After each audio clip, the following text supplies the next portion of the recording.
یہ فیصلہ ان کو ماننا پڑا، اور اللہ کے نبی علیہ السلام نے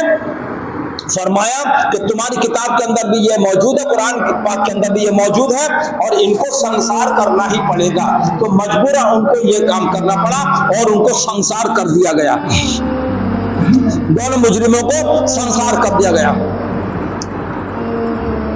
اور محبوب یہ ایمان لانے والی نہیں، انا انزلنا التوراۃ فیہا ھدی ونور،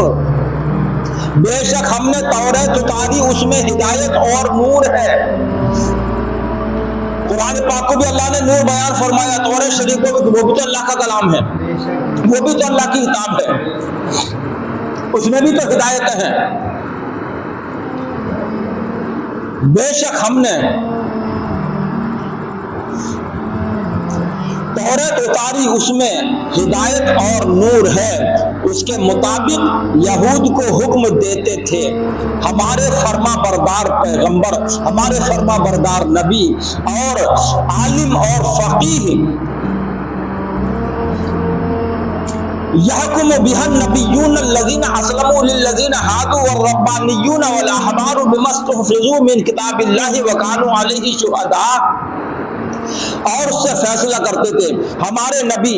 ہمارے فرما بردار نبی اور عالم اور فقیہ، جو اس کے عالم ہوا کرتے تھے، سچے عالم اور سچے فقیہ ہوا کرتے تھے، وہ اس کے مطابق فیصلہ کیا کرتے تھے۔ اور جو منافق ہوتے تھے، جو دنیا دار ہوتے تھے، جن کو صرف دنیا سے مطلب ہوا کرتا تھا، اور وہ دنیا کے لالچ میں رشوتیں لے لے کر اللہ کے احکامات کو بدلتے تھے، گھٹاتے تھے، کمی بیشی کیا کرتے تھے، وہ تو سب کچھ کرتے تھے، لیکن جو سچے عالم ہوا کرتے تھے، سچے فقیہ ہوا کرتے تھے، وہ وہی فیصلہ فرماتے تھے جو اللہ کی کتاب کے اندر موجود ہوتا تھا۔ اللہ نے ان کا بھی ذکر فرما دیا کہ عالم اور فقیہ وہی فیصلہ فرماتے ہیں جو اللہ کا حکم ہوتا ہے۔ اور ان سے کتاب اللہ کی حفاظت چاہی گئی،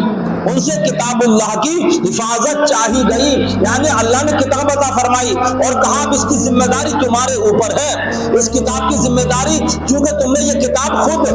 کیا کہتے ہیں ضد کر کے منگائی ہے، تم نے خود زبردستی یہ کتاب منگائی ہے۔ اللہ جب چاہتا جب عطا فرماتا، اس میں تمہارے لیے آسانی ہوتی، جب رب تبارک و تعالیٰ تمہارے لیے بھلائی دیکھتا، اس وقت اپنا حکم نازل فرماتا، لیکن تم نے چونکہ ضد کر کے کتاب منگوائی ہے، اب اس پر عمل کرنا تمہارا فرض ہے، اس کی حفاظت کرنا تمہارا فرض ہے، اس کو یاد رکھنا یہ تمہارا فرض ہے۔ اگر ایسا نہیں کرو گے تو اس کا انجام بھی تمہارے سامنے موجود ہے۔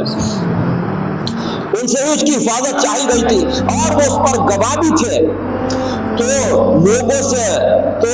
آپ لوگوں سے خوف نہ کرو اور مجھ سے ہی ڈرو، فلا تخشوا الناس واخشونی ولا تشتروا بآیاتی ثمنا قلیلا، لوگوں سے کوئی خوف نہ کرو اور مجھ سے ڈرو اور میری آیتوں کے بدلے ذلیل قیمت نہ لو۔